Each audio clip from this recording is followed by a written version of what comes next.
Assalamu alaikum wa rahmatullahi wa barakatuh. We apologize once again for the 8-minute delay in terms of trying to get set up for tonight's class. Also, we apologize for those of you who were tuned in earlier for the first class in the afternoon.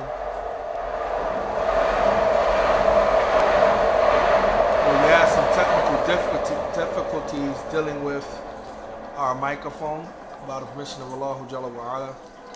Alhamdulillah, tonight we are using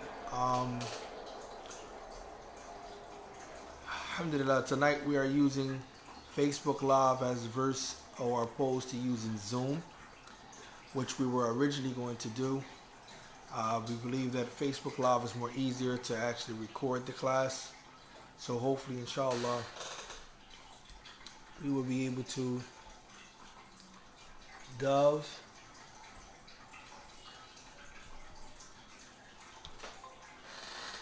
into this talk, bi'idhnillah.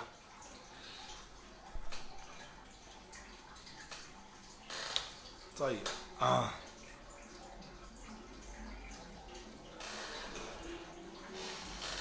One.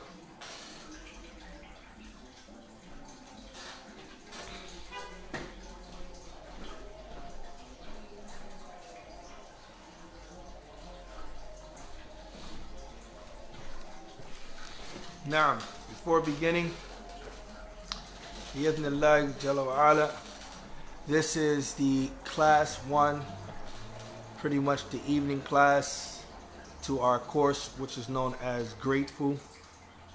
And grateful is an acronym that we have chosen, that each of the letters represent one of the, or the initial for one of the coping skills or the coping mechanisms that we'll be using to address a tremendous topic, especially a problem which is known as depression, anxiety. And just as a disclaimer, this is not a course that is designed to deal with clinical depression. We advise anyone who are suffering severe case of depression that needs to see an expert or specialist or psychiatrist to consult with them, inshallah ta'ala. But this is basically dealing with ups and downs and life challenges that we all go through throughout life. We want to know, what is Islam outlook? What does the Quran say about having these human emotions that's very real, that's very realistic, that we will go throughout our lives, as well as what does the Sunnah say about these issues? So today, inshallah ta'ala, or tonight rather, this evening, we're going to be talking about the first acronym, which stands for gratitude. The G stands for gratitude. We're going to talk about the definition of gratitude. And by the way, when we say definition here, we're talking about the definition that is understood Islamically for the word gratitude, which is shukr. We're going to also talk about the coping mechanism, which is gratitude in and of itself, in this course. As far as the material that we're going to be using, is going to be specifically designed.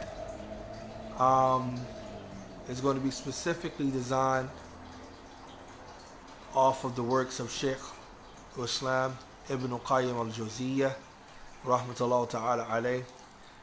We're going to be using his works and his words to be able to deal with this tremendous topic. Tayyib, so let's inshallah ta'ala begin.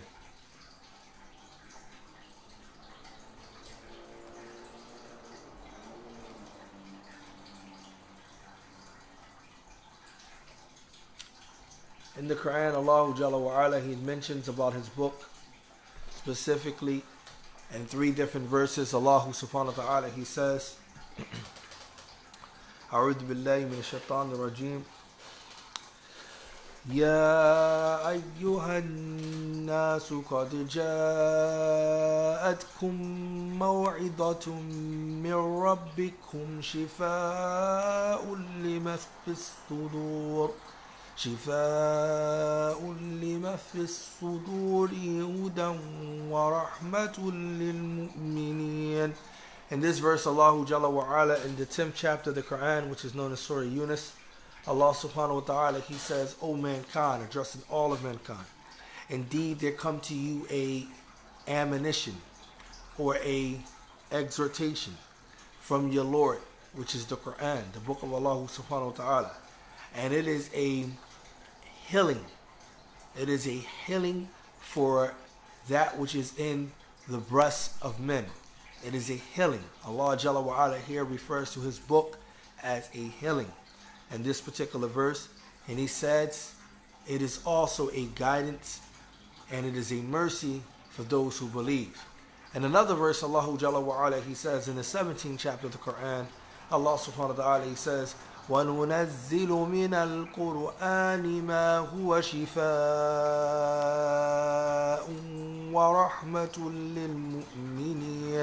وَرَحْمَةٌ لِلْمُؤْمِنِينَ وَلَا يَزِيدُ الظَّالِمِينَ إِلَّا خَسَارًا.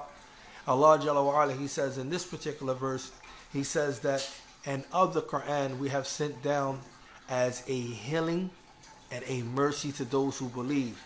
And it increased those who are wrongdoers and oppressors to themselves and to others, and nothing but loss.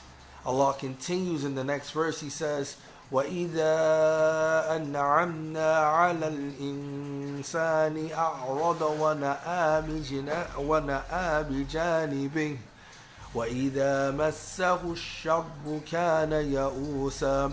And when we have conferred a favor upon man, when we have conferred a blessing upon man, he turns away arrogantly. He turns away from this favor, or recognizing or being grateful for the favor that we have bestowed on him. And when some adversity or some misfortune or some calamity or some trials or tribulation befalls him, he is someone who is given into despair. He gives up. He becomes hopelessness. And Allah Jalla wa Ala, He says in another verse, Fi Surah Fussilat, the 41st chapter of the Quran, Allah subhanahu wa ta'ala, He says, قُلْ هُوَ لِلَّذِينَ آمَنُوا هُدًى وَشِفَاءً. Al-Ayah. And He says, say to them, O Muhammad sallallahu alayhi wa sallam, that it, meaning the Quran, for those who believe, it is a guidance and a healing. So in these three verses, we see that Allah subhanahu wa ta'ala refers to His book as a healing. We see that Allah subhanahu wa ta'ala referred to His book as a healing. And it's something that we must need to understand, that what is the healing? In one verse, Allah Jalla wa Ala said it's a shifa'u lima fi sudur.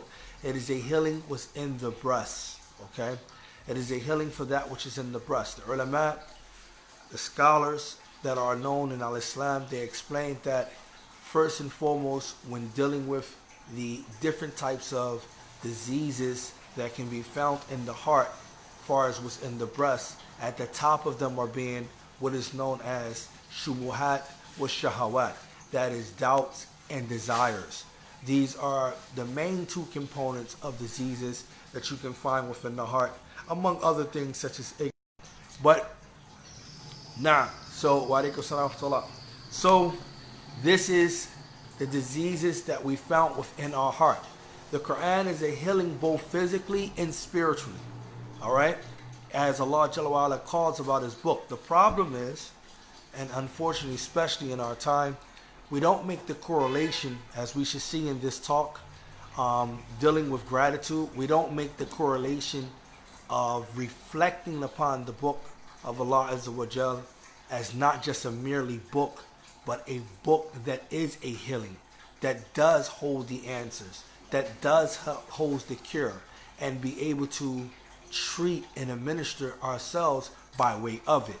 And that becomes a problem. Alright? As Ibn al-Qayyim, he says, Al-Jawziyah, he brings a very fundamental point when he says that zunub, wrongdoing and sins, they are what we call hiya amradul qalbiyah. They are the maladies of the heart. Kama أن الحماء والأوجاع أمراض البدنية. Just as pain and fever is the maladies of the body, then we have maladies or symptoms or things that harm the heart just as well as we have things that harms the body. All right, and the scholars have explained that sickness is of two pathways: that which is the sickness of the heart and that which is the sickness of the body. And the sickness of the heart take precedence over the sickness of the body. All right.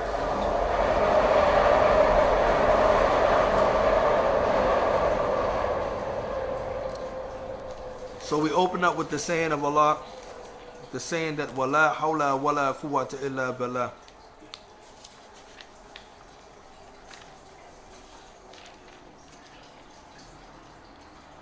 سبحانه وتعالى المسؤول المرجو الإجابة أن يتولاكم في الدنيا وآخرة وأن يسبغ عليكم نعمه الظاهرة وباطنة ويجعلكم ممن إذا أنعم عليه شكر وإذا ابتلي الصبر وإذا أذنب استغفر فإن هذه الأمور الثلاثة عنوان السعادة العبد وعلامة الفلاح في الدنيا وأخراه ولا ينفك عبد عنها أبدا فإن عبد الدائم تقلب بين هذه الأطباق الثلاثة.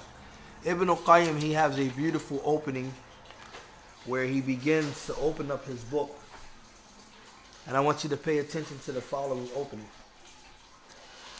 and that is, there is neither strength nor might nor power except in Allah subhanahu wa ta'ala.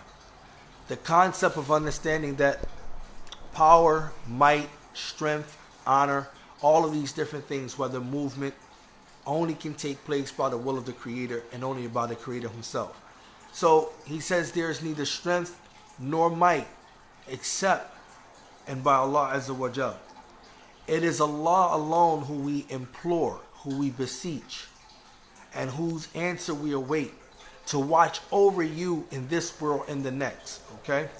To shower you with his graces, outwardly and inwardly. To make you amongst those who, when blessed, give thanks, when tried, persevere, and when sinful, seek forgiveness. For these three conditions are tokens of the servant's happiness and the signs of his success in this world and the next. No servant is without them, but is always shifting from one to the other. I want us to take time now to understand what he is alluding to here. He said that there are three main things that each servant cannot escape, that each servant will have to deal with. And then there are three requirements. And that these three things are the happiness or the secret or the key to our happiness in this life. And that is, number one, is that when you are blessed, which there are blessings, there are favors or bounties that have been conferred upon every last one of us, there's a requirement. Secondly, when you are tried or tested, no matter whosoever you may be, you will go through problems. You will go through mashakil. You will go through calamities, misfortunes, trials. You will have down periods. You will not always feel upbeat. You will not always feel like you're on cloud nine, so to speak. No, you're going to face adversity. But there's a requirement. And last but not least, you will sin. You will fall short. You will slip. You will do something that will earn or that will earn the displeasure of the Creator himself. These things you cannot escape, and there's a requirement for that. Now, all three of the requirements, if you do, knowing that you will face all three of these things, and if you utilize the requirements, you will achieve the secrets of success, and you will have attained them. And that is, when you are blessed with something, which all of us are blessed with something and many things which we cannot count or enumerate, then we are required to be thankful. And that's what this first coping mechanism is going to be about this first class. We are required to be of those who are thankful. And we're going to talk about that. What does that mean? The second requirement is that we are going to fall into trials, tests, tribulations. So we are required to be patient. Okay, what does that mean? And also, we are going to slip. We're going to fall short. And if we do, then the best of those who fall short are the best of those who repent, are the best of those who seeks the forgiveness for the Creator, because the Creator did not make us as human beings who does not have any errors or who does not have any flaws or who does not fall short. He made us perfect in the term that His command and the way that He created us and our bodies and everything function the way that it is perfection. But far as us and our actions, He did not make us perfect in that regard. So we must seek forgiveness. If you are able to achieve these three things, then you will have achieved and ascertained the keys to happiness. Then Ibn al-Qayyim, he continues. All right. He says the first condition is the blessing which comes to the servant from Allah subhanahu wa ta'ala, one from another. And we must understand this. And we're going to go into this passage. This is the passage that we're going to use for this particular coping mechanism. We're going to say the whole passage and then we're going to begin our talk, inshallah. He says, one after the other, or one after another.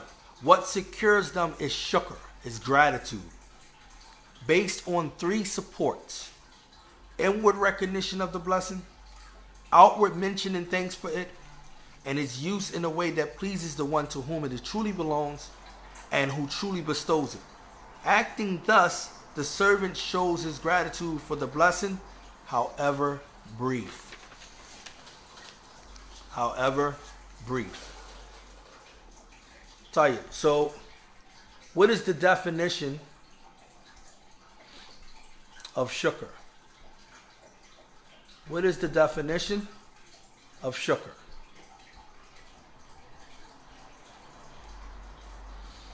The definition of shukr, according to Al-Raghib Al-Asfahani in his Mufradat, where he explained the definition of shukr, he said it's to recognize a blessing and display it. It has been said that it was originally used with the word, we know it's called shukr in Arabic. It was originally used as what we say with a kasra, meaning to unveil or to expose. This is the linguistic meaning, by the way. Linguistically, in the Arabic language, this is what shukr have meant. He said, then the first two letters were swapped. Its opposite, which we know things by its opposite, like we know good by its opposite of bad, like we know the contrast of night and day. So we know things by their opposite as well as by their definitions. So he says, which is to cover, conceal, and to forget of blessings. That's the opposite of shukr, is kufr, by the way. As you will hear even in the verse where Allah Jalla wa Ala, He talks about the benefits of being of those who are shakirin, those who practice shukr, or having gratitude. Allah says, وَلَا إِن شَكَرْتُمْ لَأَزِيدَنَّكُمْ. And if you are thankful and if you practice shukr, Allah will increase you. But then Allah mentioned after that, if you are not, وَإِن كَفَرْتُمْ, He used the word kufr. If you are ungrateful, or if you display ingratitude, then Allah Jalla wa Ala mentions that right after mentioning shukr. Alright?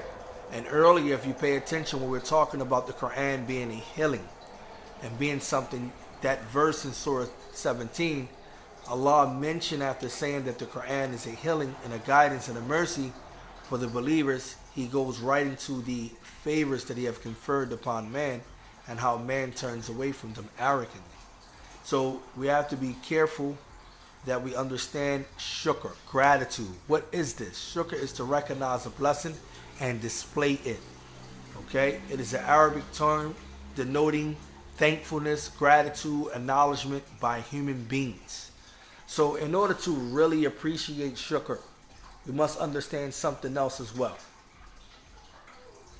And I know many of us, especially when dealing with our family members or dealing with just regular life general, dealing with our our children, dealing with our parents, dealing with our friends, our neighbors, our co-workers. Each one of us, when we carry out an act that is considered to be good, and we do it from the kindness of our hearts, or we help someone, or our fellow man, or our fellow sister, or our fellow brother, and we help them, then that, just that simple courtesy of saying thank you, or someone appreciating your effort, goes a long way. Someone appreciating your efforts. This is why we must understand the importance of shukr. As it was mentioned by Abdullah ibn Mas'ud radiallahu ta'ala anhu, he said that the Iman, he said the Messenger of Allah sallallahu alaihi wasallam mentioned that Iman nisfu shukr wa nisfu sabr. He said that about Iman, that half of it is gratitude and the other half of it is patience.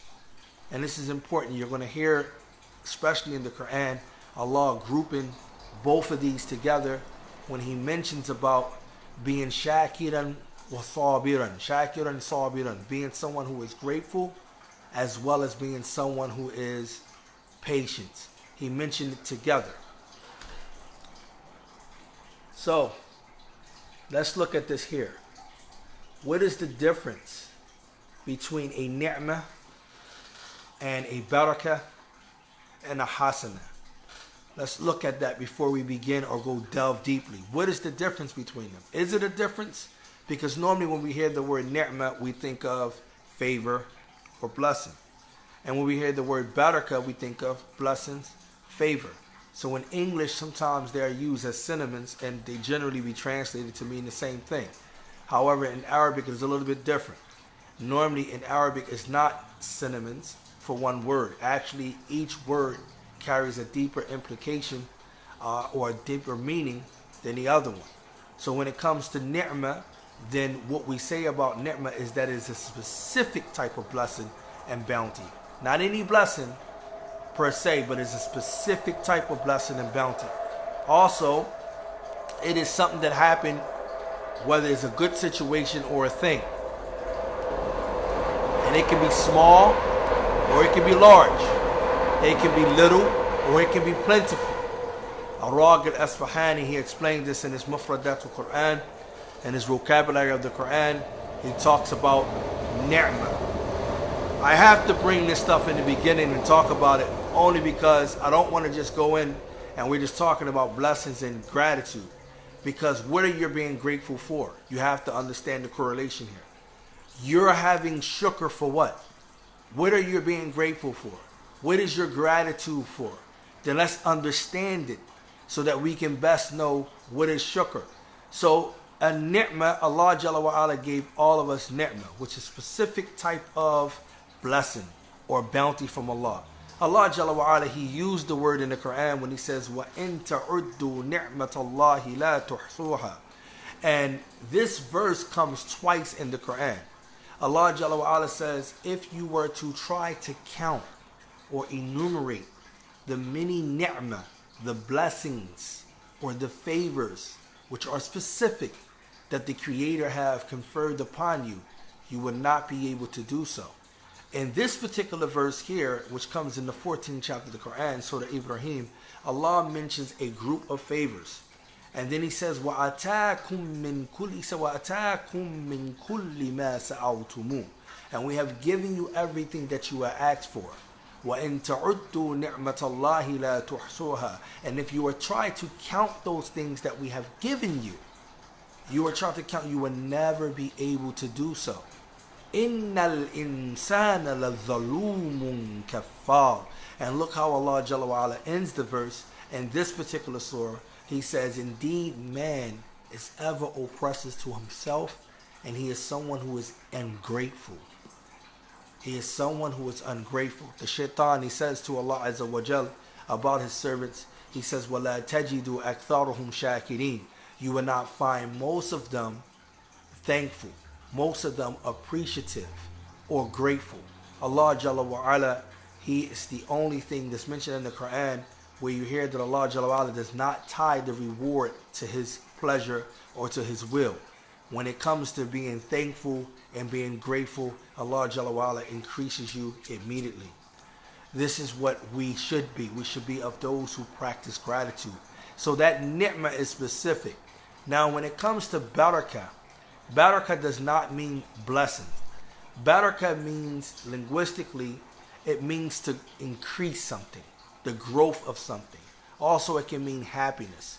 So Al-Raghib, he mentioned that the source words, and what it does is denotes the frontal area of a camel, which firmly presses on the earth, below it when it kneels on the ground by folding its legs. Other words, it implies establishment or staying firm upon something. Like when a hero stands his ground in a battle, or when a pool in the earth traps water from flowing away.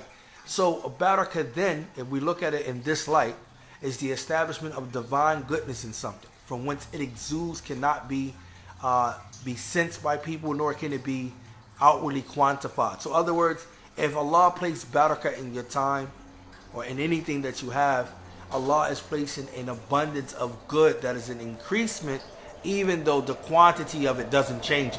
In other words, you're not going to see it get large, but in and of itself, the goodness of it has been increased. The growth of it has been increased, but not by quality. Not by quantity. Has not been increased. That is what a barakah is. All right, and we all have to thank Allah Jalla wa Ala for something. So if we look at the verse, وَإِن تَعُدُّوا نِعْمَةَ اللَّهِ لَا تُحْصُوهَا, if you were to try to count the favors of Allah, let's stop here. In the Quran, Allah Jalla wa Ala orders us something to do when it comes to His book. And as believers, this is what we should do. And unfortunately, in this day and age, we don't.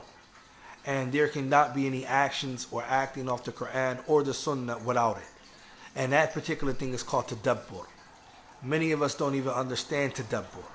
What are you supposed to do? In order for you to act off the verses in the Quran, you have to do what we call reflection. You have to reflect.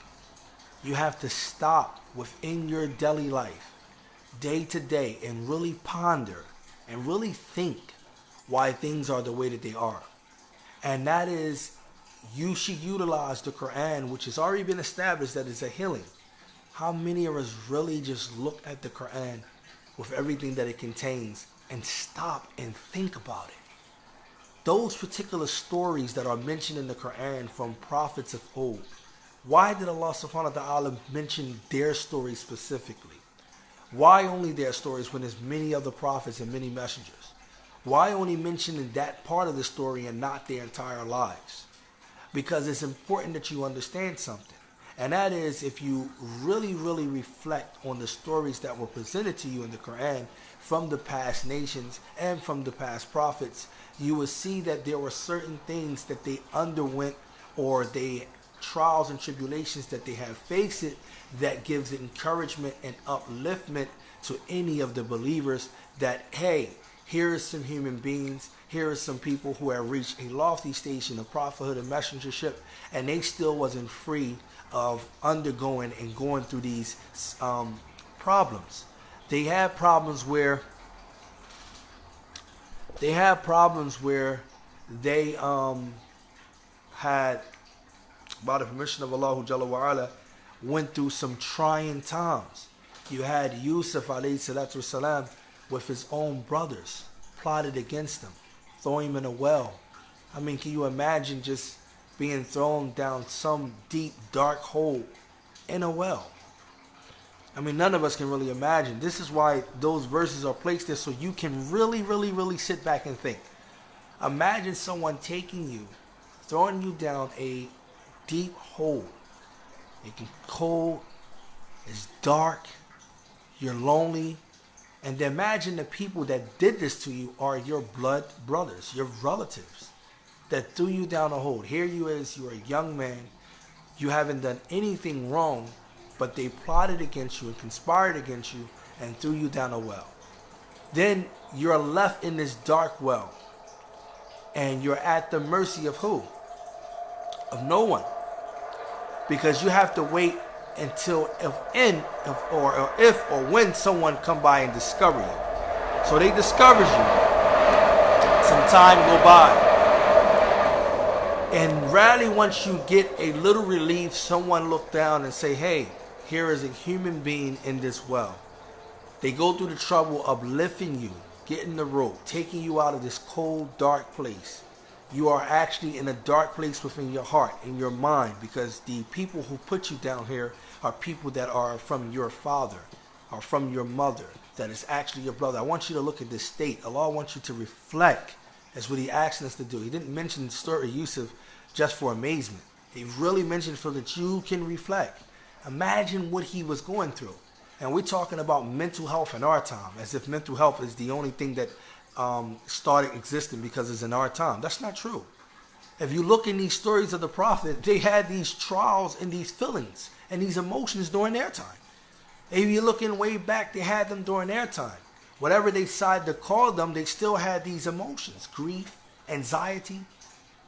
They had them. Sadness, hopelessness, feeling anxious, feeling down. They had these things by what they were affected by and what trauma that they went. They had this.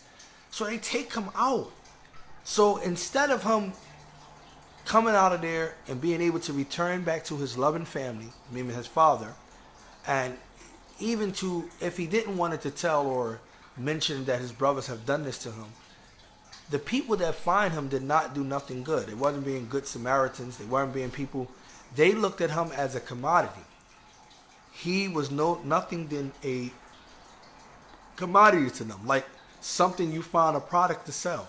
And they sold him to slavery. So after one trial of being thrown down there and then taken out again, I want you to pay attention to these trials and these tribulations that this man went through that will create a lot of anxieties. And look at your life and things that you go through on a daily basis. Okay? Think of the things that you go through. Here in this moment of his trial, he's have another trial follow right again. He's being sold into slavery. Alright? So in other words, he's no longer now going to have any free will because he's going to have to do someone else's bidding. He's going to have to do someone else's bidding. Alright? And that bidding would be that he would have to be enslaved to someone else's. Now imagine you coming from that state to another state. So now you're definitely anxious because you can't get home. All right? And many of us, we allow the thoughts here now take us further, deeper into the abyss. Because that's what depression seems like, a big dark hole if you think about it. Really think about the feeling you feel when you're depressed. No matter whoever you are and what stage you're at. It feels like you're going down a dark hole. And it's really hard to grab. If the further you go down in that hole, it's really hard to grab ground and bring yourself out of it. Because you find yourself going deeper and deeper. But the Quran and the Sunnah, with these stories and with these different coping mechanisms, give us some things that we can use so that we don't fall headlong into that abyss. And we don't start to think that everything is hopelessness or it's despair, or that it's just sad, or that it wouldn't look better, or that it's just gloomy, or that we won't feel that way because we will have something to literally latch on to help us through these trying times. And here he is being sold into slavery, can't get back to his family. Why me? Even though this was never expressed from him, he wasn't superhuman, and he did feel some of these emotions, but he didn't express, why has this happened to me? And that is because Allah mentioned later on in his story the very fundamental teachings that he had and kept with him when he was in the prison, that he mentioned that he learned from his father and his father learned from his forefather the belief in Allah subhanahu wa ta'ala. So even though he believed in the Creator, he did not deny the fact or that he was not going to be subjected to any trials or tribulations or calamities. And it's just something for us to reflect on and think about. And there's many other stories of the prophets that I can bring, but I just wanted us to dwell on Yusuf here to see it was trial at the trial. So not only he's in slavery, then he get tested with the person who enslaved him, wife, and now he's tested with that, and he's human, and Allah said he would have inclined it to her offer, he would have, but Allah Jalla wa Ala has protected him and made him from those who are mukhlasin. But still he was tried after one another. So then he made a dua to go to prison, which he sat in there for long. So he was being tested constantly is the point. And you reflect on it. In each trial or tribulation he went, it affected him and brought about a certain emotion, but he had something to help him cope or navigate through this trial and tribulation. Tell you. Didn't want to spend too long on that.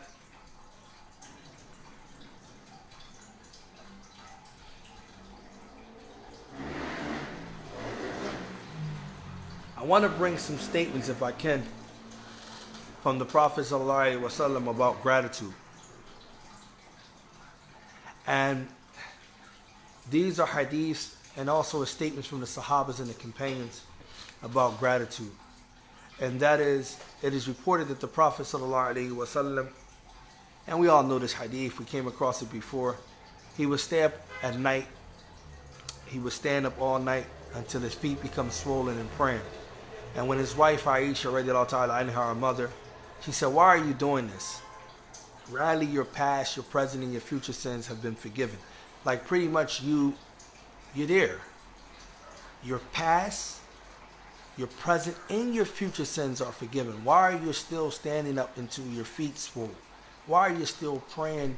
Not praying, but why are you still standing up like this, as if a person needed his sins to be forgiven? This, you would see a person doing something like this that really want their sins to be forgiven. They'd be standing up at night trying to get the sins off of them, right? But here you have your sins forgiven, past, present, and future. So why are you going this hard? The Prophet ﷺ said to her, should I not be a grateful slave? This indicates something to us. It's collected by Bukhari and Muslim, by the way. It shows us that thankfulness should always be our state. That the believer and that the human being should always be in a state of gratefulness or thankfulness, even when tried and tested. Okay? Even when tried and tested, you should always be in a state of gratefulness. The Prophet ﷺ, he told Mu'ad, he said, by Allah, Wallahi, I love you. So do not forget to say at the end of every prayer, Oh Allah, help me to remember you. Seeking Allah isti'anah, to help us to be in remembrance of Allah. And to give thanks, shukr, to you. And to worship you well. This is collected by Ahmed and At-Tirmidhi. Alright? Which shows us that we need Allah subhanahu wa ta'ala to navigate through this life. Hisham ibn Urwa said, among the dua of the Prophet ﷺ is, Oh Allah, help me to remember you, to give thanks to you, and to worship you well. It's the same dua that we mentioned in that hadith. Ibn Abbas radiallahu ta'ala anhuma, he said that the Prophet ﷺ said, there are 4 qualities.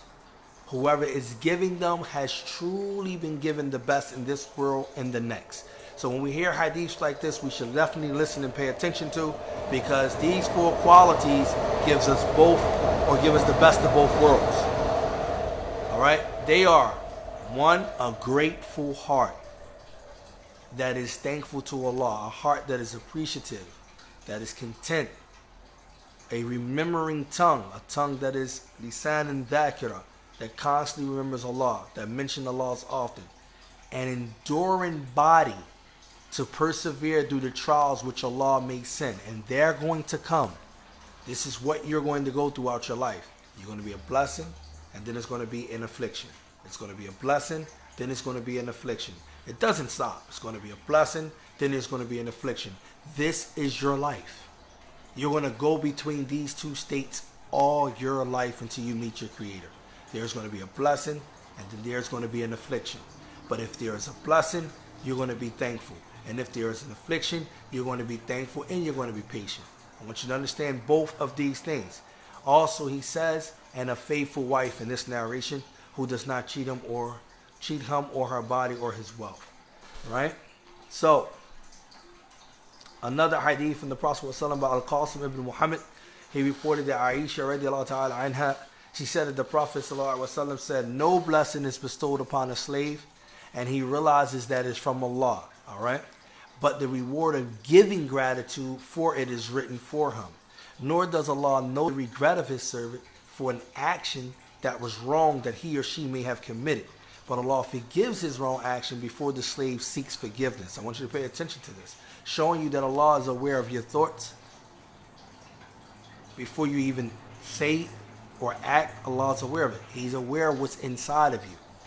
If we really reflect on that, just stop there and ponder. If the Creator knows what I'm thinking, if the Creator knows how I feel, and I don't have to voice it or actually have to do it, what that says about the Creator himself. How connection we supposed to have.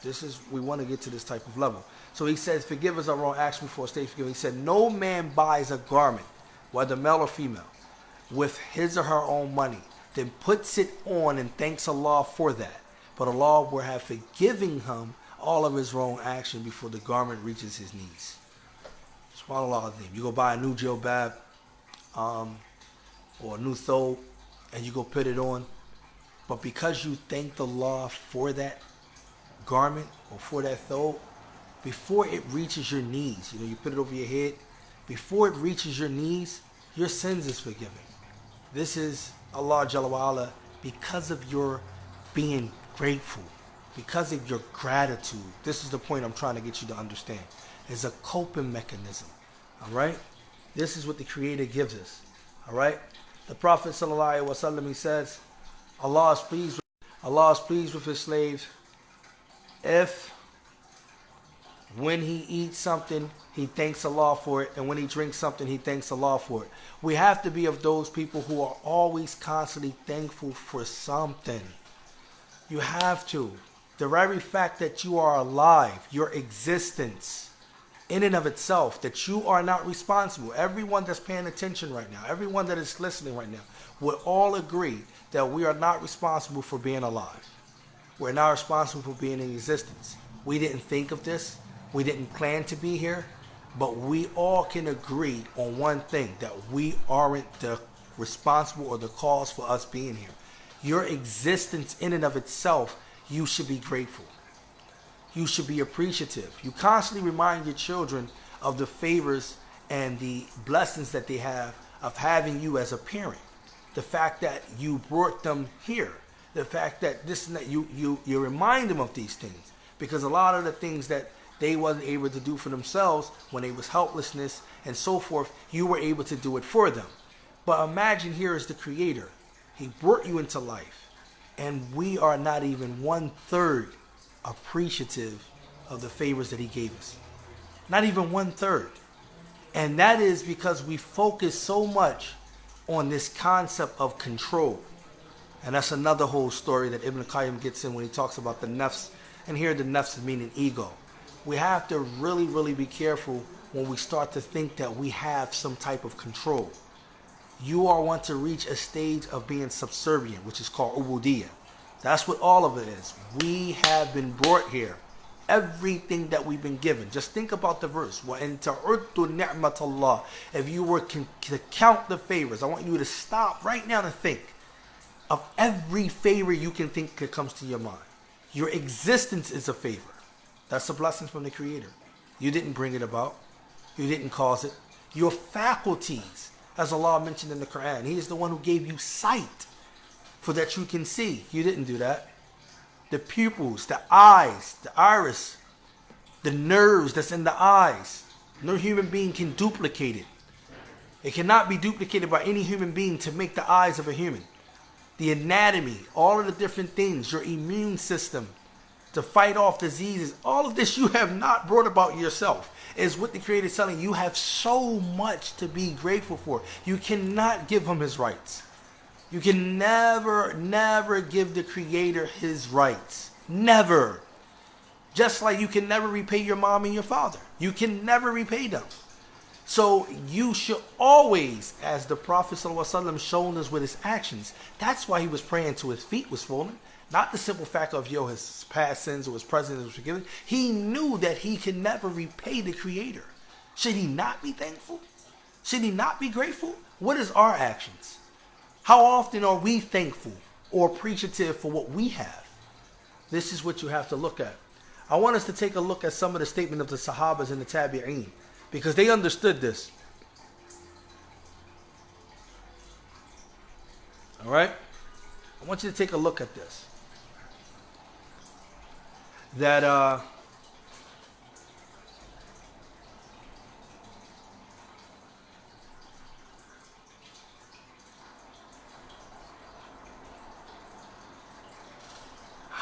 SubhanAllah. I want you to take a look at this. Here we have a hadith that is mentioned by Abu Dunya, narrated of Abu Abdul Rahman al-Silmi from al-Sha'bi, from al-Nu'man ibn Bashir, this noble companion, who said the Messenger of Allah sallallahu alaihi wasallam says, speaking of Allah's blessing is gratitude. All right? And ignoring it is ingratitude, is kufr. The one who does not give thanks for a small blessing will not give thanks for a great blessing. I want you to understand that. If you didn't thank Allah for the small stuff, you're not going to thank Him for the large stuff, the greater stuff. You're not going to thank Him for it. And the one who does not give thanks to the people will not give thanks to Allah. To be with a group is a blessing, and to be alone is a punishment. All right? I don't know the grade or authenticity of that actual hadith. Okay, now let's look at some of the statements of the Sahabas. Salman al-Farsi, radiallahu ta'ala anhu, he said, there was a man who was given many luxuries of this world. Okay, he was given the finer things in life, as we say. And then they were taken away from him, all of those things that he was given. But he continued to praise and thank Allah until everything that had been taken from him, even his bed, that which he rests on, he no longer have that. And he still praised and thanked Allah. Another man who also had been given many of the luxuries of this world, all right, would ask him, what are you praising and thanking Allah for? I mean, everything that's been taken away from you. You lost your wealth. You lost everything, this luxury that you had. You lost your bed where you sleeping at. You might be sleeping on the floor now or sleeping on the ground. What are you still praising and thanking Allah for? This is what the second man is saying to him. Pay attention. The man responds and say, I am praising and thanking Him for blessings which, if others ask me to give them to them in return for all that they have, I will never give them up. I want you to pay attention. What is these blessings he's talking about? All of the stuff that we mentioned that was taken away from him were materialistic. Okay? All of those things weren't a part of him. But he said, I have something that the Creator still blessed me with. That if someone were to ask me and offer me in exchange back that material thing that He took away from me, I would not depart or exchange with the internal things that He gave me. I would not depart. I would not make that exchange. Right? And the man, he said to him, what can that be? What can they be? What do you have? Everything been taken away from you. What do you still have that you're talking about you won't part or exchange? He said, can't you see? He asked the first man. He said, I have my eyesight. I have my tongue. I have my hands. And I have my feet. I still have something to be grateful for. SubhanAllah azim. You see this gratitude, it never stops.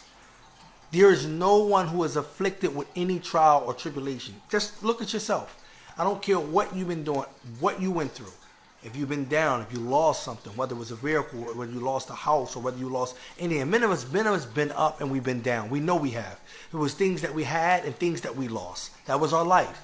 But I guarantee you, in every moment of trial or tribulation that me and you ever been through, we can never ever say that it wasn't something still that we wasn't to be grateful for. If a person loses their eyesight, they still have other things to be grateful for. If a person loses their hearing, they become deaf, they still have other things to be grateful for. If a person become paralyzed and lose their legs, they still have something to be grateful for. If a person was to lose their hands, they still have something to be grateful for. If a person was to just become homeless and destitute, they still have something to be grateful for. There is no such thing that a person on this earth, whether they're tortured, whether they are put into pain or trials or tribulation, they still have something to be grateful for because they are still existing. And they are not the responsibility for that existing. And when we realize this, and when this come into play, that we are not in control, unlike this delusion that we think we are, that we are supposed to be subservient to the Creator. Who told you and I that you're supposed to have things in life that is supposed to go smooth? Who told you that? Who told you? Didn't even write your own qadr, your own decree. You don't know your time of when you're going to live and when you die. You don't know what your life consists of, the provisions you're going to have. You don't know. You didn't even create yourself. So who told you that you're supposed to go through life breezing through? Who? No one told you that. No one gave you that understanding.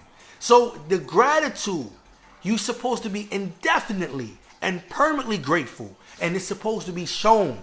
If you understand blessing, if you understand baraka, growth and increasement, if you understand ni'mah and favor and specific bounty, then you must understand there are requirements when you understand this. And that's what we're going to talk about in our next class. Hopefully we get ready to close up. And our next class we're going to talk about, I want to mention one more statement of the companions of the past.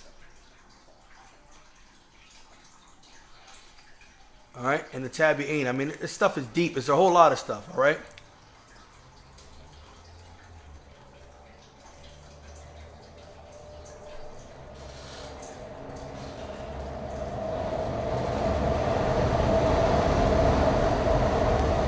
So it was said, and I want to mention this, it has been said, gratitude is giving up wrong actions.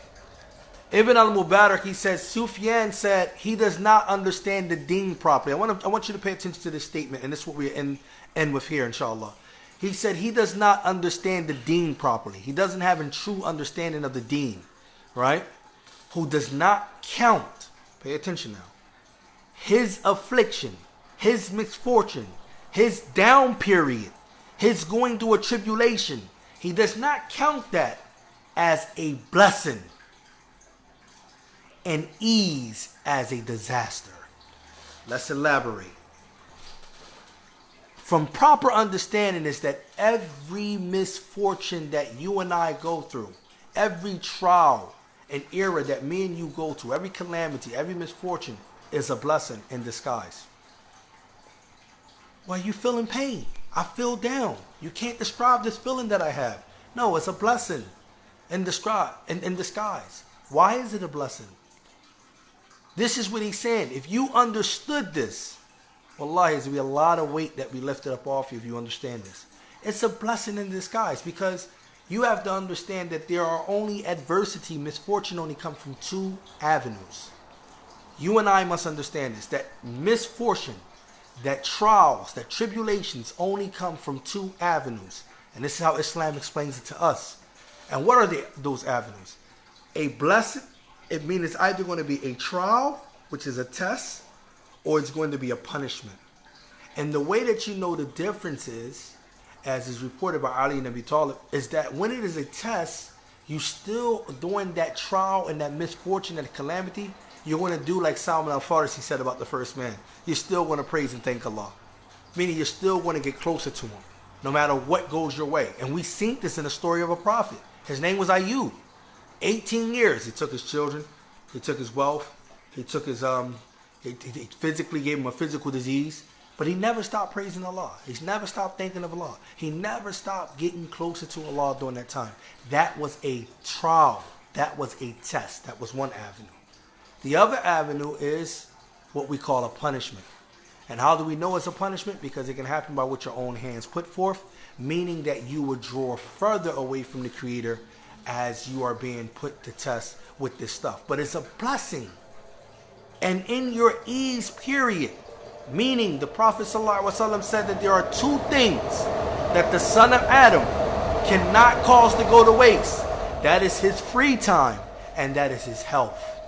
That is his free time and his health. All of these are blessings. Free time is health, blessings, and all of that. We live in a capitalist society where they tell you that you work actually real hard so that you can free up time to do what you like. See the delusion in that? I'm going to create time and free it up for me so that I can have a life that I want to live at my leisure and on my own terms. Right? No. That free time that you have must be filled with shukr, gratitude. Therefore you get an increasement.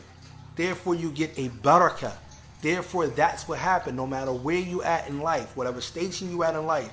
If you are grateful and appreciative, this is a coping mechanism, and this is what we wanted to bring. And our next class, inshallah ta'ala, which is on Yom Khamis, which is Thursday, we're going to finish this up, inshallah, with going into the pillars of gratitude, as well as the thing that corrupts gratitude, and how do you achieve gratitude, and why are we even using it in the first place as a coping mechanism for anxiety, depression, and things like that. Is because, as you see, if you're going through any trial in life, the first thing that you should bring to mind, the first thing before you start dwelling into the problem itself, never dwell into the problem itself. The first thing you should do when any problem come your way, first thing you should do is start to think about the blessings you have while the problem is still there.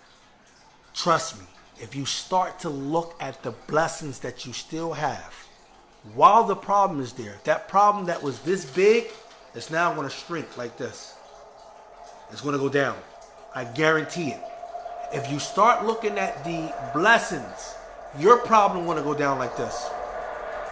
It's going to be minute. It's going to be insignificant compared to the blessings that you still have while the problem is there.